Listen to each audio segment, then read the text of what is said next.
आप देख रहे हैं सी न्यूज़ भारत। आए रुख करते हैं मध्य प्रदेश और छत्तीसगढ़ बुलेटिन की ओर। बात होगी बलरामपुर की, जहां मेडिकल दुकानों को बंद रखा गया, जिसके चलते पूरे क्षेत्र में दवा की खरीदारी प्रभावित रही और लोगों को परेशानियों का सामना करना पड़ा।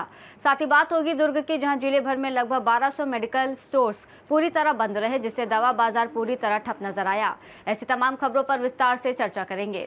शंकरगढ़ क्षेत्र में All India Organisation of Chemist and Druggist के आह्वान पर मेडिकल दुकानों को बंद रखा गया, जिसके चलते पूरे क्षेत्र में दवा की खरीदारी प्रभावित रही और लोगों को परेशानियों का सामना करना पड़ा। ये बंद ऑनलाइन दवा बिक्री, कॉर्पोरेट कंपनियों द्वारा दिए जा रहे भारी डिस्काउंट और नकली दवाइयों के बढ़ते खतरे के विरोध में आयोजित किया गया था। केमिस्ट संगठनों का कहना है कि ऑनलाइन प्लेटफॉर्म्स के कारण छोटे व्यापारियों का कारोबार प्रभावित हो रहा है और दवाओं की सुरक्षा पर भी सवाल खड़े हो रहे हैं, जबकि संगठन ने सरकार से इन मुद्दों पर जल्द निर्णय लेने की मांग की है। साथ ही मरीजों की सुविधा को ध्यान में रखते हुए आवश्यक सेवाओं के लिए वैकल्पिक व्यवस्था बनाए रखने की बात भी कही गई है। बलरामपुर से सी न्यूज़ संवाददाता मुकेश सिंह की रिपोर्ट।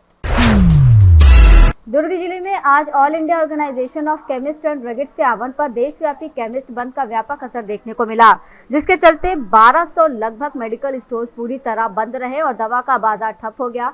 बंद के समर्थन में दुर्ग जिला दवा विक्रेता संघ द्वारा जीवन रेखा परिसर से पटेल चौक, ग्रीन चौक सहित शहर के प्रमुख मार्गों से होते हुए एक जागरूकता रैली निकाली गई, जिसमें बड़ी संख्या में दवा विक्रेता और नागरिक शामिल हुए।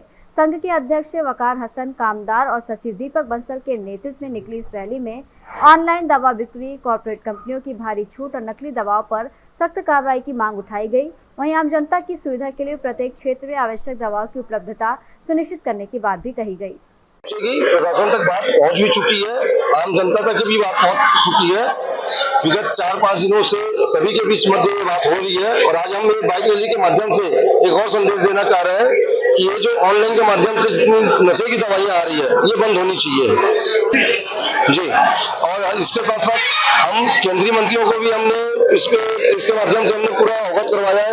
जेपी नड्डा जी से हमारी मुलाकात हो चुकी है, पूर्व स्वास्थ्य मंत्री मनसुख मंडाविया जी से पास जो हमारा पत्र पहुंच चुका है, अभी वर्तमान में पीयूष गोयल जी से भी बात हो चुकी है और 285 एमपीज को पूरे हिंदुस्तान में हमारे संगठन के माध्यम से वो पत्र पहुंच चुका है। बता दिया है कि आज 20 मई को ऑल इंडिया के आह्वान पर हम पूरी इंडिया को बंद करने, इंडिया की मेडिकल स्टोर्स को बंद करने जा रहे हैं और हम ये पब्लिक को संदेश देना चाह रहे हैं कि ये जो ऑनलाइन जो दवाइयां है, इसके खिलाफ हम संदेश देने के लिए पूरी बाइक रैली निकालने जा रहे हैं, ताकि आम लोग जागरूक हो सके और आम लोग को ये मालूम हो सके कि ये जो GSR 27 है इसका दुरुपयोग बंद हो। इसी प्रकार का इमरजेंसी आने के लिए हमें कलेक्टर साहब ने निर्देश दिया है और मेरा फोन नंबर और सचिव का फोन नंबर उनके पास है, हम वो पूरी दवा उपलब्ध करवा देंगे। पूरे भारत में हमारे राष्ट्रीय संगठन के आह्वान पर बंद किया गया है और ये संदेश इसलिए देना पड़ रहा है कि जो ऑनलाइन की जो दवाएं सप्लाई हो रही है उसमें बहुत ही विसंगतियां हैं, क्योंकि ये किराना या जनरल आइटम नहीं है, दवाई बहुत सेंसिटिव आइटम है, इसलिए ऑनलाइन का हम लोग पुरजोर विरोध कर रहे हैं। और डीप जो डिस्काउंट है, जो बड़े बड़े सेंटरों को बहुत बल्क में जो डिस्काउंट दिया जाता है, उसके विरोध में हम एक दिन का आज राष्ट्रीय हमारी जो संगठन है उसमें हमने किया है बंद। मैं विजय पारक, पूर्व अध्यक्ष और पूर्व उपाध्यक्ष छत्तीसगढ़ प्रदेश। दुर्ग छत्तीसगढ़ से सी न्यूज़ संवाददाता धर्मेंद्र गुप्ता की रिपोर्ट। पन्ना जिले के मरला थाना क्षेत्र में पुलिस की कार्यप्रणाली पर गंभीर सवाल खड़े करने वाला मामला सामने आया है, जिसमें रीवा निवासी व्यापारी मोहनलाल सोनी ने पुलिसकर्मियों पर NDPS मामले में फंसाने की धमकी देकर 95,000 रुपए वसूलने का आरोप लगाया है। शिकायत के अनुसार 14 मई को खजुराहो जाते समय वाहन जांच के दौरान पुलिस ने गांजा मिलने का दावा करते हुए कार्रवाई की धमकी दी और दबाव बनाकर 2 बार में फोन पे के जरिए रकम ट्रांसफर करवाई गई। मामले की शिकायत के बाद SP निवेदिता नायडू ने जांच के आधार पर थाना प्रभारी रचना पटेल, ASI रज्जाक खान और आरक्षक रामशरण को निलंबित कर दिया है, जबकि इससे पहले भी थाना क्षेत्र में एक रिटायर्ड DSP के साथ विवाद का मामला सामने आ चुका है, जिससे पूरे मामले ने तूल पकड़ लिया है।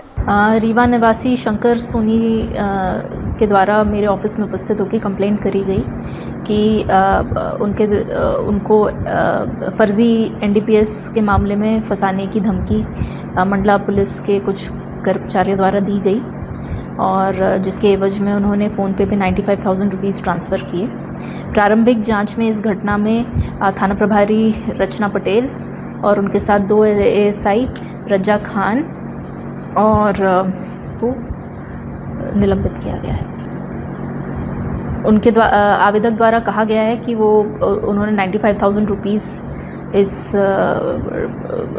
घटना के तहत ट्रांसफ़र किया है। तो उस तथ्यों पे हम जांच कर रहे हैं। ये बहुत गंभीर विषय है और हम जो है अन्याय का साथ कभी नहीं देते हैं और हमेशा न्याय की लड़ाई लड़ते हैं। पन्ना से सी न्यूज़ संवाददाता रफी की रिपोर्ट। शमशाबाद में मेडिकल एसोसिएशन द्वारा तहसीलदार को ज्ञापन सौंपकर ऑनलाइन दवा बिक्री के खिलाफ विरोध दर्ज कराया गया। यह ज्ञापन देश भर में चल रहे केमिस्ट बंद के समर्थन में दिया गया, जिसमें दवा विक्रेताओं ने अपनी दुकानों को बंद रखकर विरोध जताया। शमशाबाद केमिस्ट एसोसिएशन के अध्यक्ष चांद खान ने बताया कि ऑनलाइन दवा बिक्री से बाजार में नकली दवाइयों के फैलने का खतरा बढ़ रहा है और कई मामलों में एआई के जरिए फर्जी पर्चे बनाकर दवाएं मंगाने जैसी गतिविधियां भी सामने आ रही हैं, जो लोगों के स्वास्थ्य के लिए गंभीर जोखिम पैदा कर सकती है। आज किस विषय को लेकर आपने ज्ञापन सौंपा है? आज ऑल इंडिया केमिस्ट एसोसिएशन द्वारा पूरे भारत में मेडिकल स्टोर बंद है। जो ऑनलाइन दवा बिक्री है उसे अवैध तरीके से चलने के कारण सबने ये स्ट्राइक रखी है। उसके कुछ गलत उपयोग हो रहे थे ऑनलाइन फार्मेसी द्वारा, जो बिना प्रिस्क्रिप्शन बिना पर्चे के दवाइयाँ डायरेक्ट सेल कर रहे थे। कुछ पर्चे जो एआई जनरेटेड होते हैं, हाथ से बनाए हुए होते हैं, एडिट करे हुए रहते हैं, उससे वो लोग ऑनलाइन दवाइयाँ भेज रहे थे, जिससे कुछ दवाइयाँ ऐसी हैं, नारकोटिक दवाइयाँ हैं जो बिना पर्चे की नहीं दी जाती हैं। कुछ साइकोट्रोपिक ड्रग्स हैं वो भी बिना पर्चे के दिए नहीं जाते, जैसे अनवांटेड किट वगैरह जो हुई हैं ये बिना पर्चे की दवाइयाँ हैं। ये ऑनलाइन बिक्री वाले सब ग्राहकों को डायरेक्ट पहुंचा रहे थे और इसी के चलते हुए इसमें कुछ जैसे हम रोज़ पढ़ रहे हैं पेपरों में कि नकली दवाइयाँ पकड़ी जा रही हैं। ये सब कॉरपोरेट द्वारा नकली दवाइयाँ खरीद पे उन पे हैवी डिस्काउंट दे के लोगों को लालच दे रहे हैं, ग्राहकों को विचलित कर रहे हैं। इसलिए हम लोगों ने हड़ताल रखी है 20 मई को कि हम सब इसको बंद करवा के रहेंगे। शमशाबाद से सी न्यूज़ संवाददाता प्रयास विश्वकर्मा की रिपोर्ट। सतना शहर में इन दिनों खुलेआम शराब सेवन और कथित अवैध शराब कारोबार को लेकर लोगों में भारी नाराजगी देखने को मिल रही है। मुख्य बाजार, रेलवे स्टेशन, बस स्टैंड से लेकर पन्ना नाका तक शाम ढलते ही सार्वजनिक स्थानों पर खुलेआम शराब पीने का सिलसिला शुरू हो जाता है, जिससे शहर का माहौल प्रभावित हो रहा है। स्थानीय नागरिकों का आरोप है कि ये पूरा कारोबार बिना किसी भय के धड़ल्ले से संचालित हो रहा है, जबकि आबकारी विभाग और पुलिस प्रशासन इस पर प्रभावी कार्रवाई करने में विफल नजर आ रहे हैं। आए दिन गाली गलौज, विवाद और अभद्र व्यवहार जैसी घटनाएं सामने आ रही हैं। धवारी क्षेत्र में कथित रूप से मंदिर, कन्या विद्यालय और अन्य सार्वजनिक संस्थानों के बीच शराब दुकान संचालित होने की बात कही जा रही है। वहीं जयस्तंभ चौक क्षेत्र में भी प्राचीन मंदिर के पीछे शराब दुकान को लेकर स्थानीय लोगों में नाराजगी है। लोगों ने प्रशासन से मांग की है कि शहर में खुलेआम शराब सेवन और अवैध कारोबार पर सख्त कार्रवाई की जाए। सतना से सी न्यूज़ संवाददाता सूर्य प्रकाश सिंह की रिपोर्ट। बुलेटिन में फिलहाल इतना ही। देश और दुनिया की तमाम बड़ी खबरों के लिए देखते रहिए सी न्यूज़ भारत।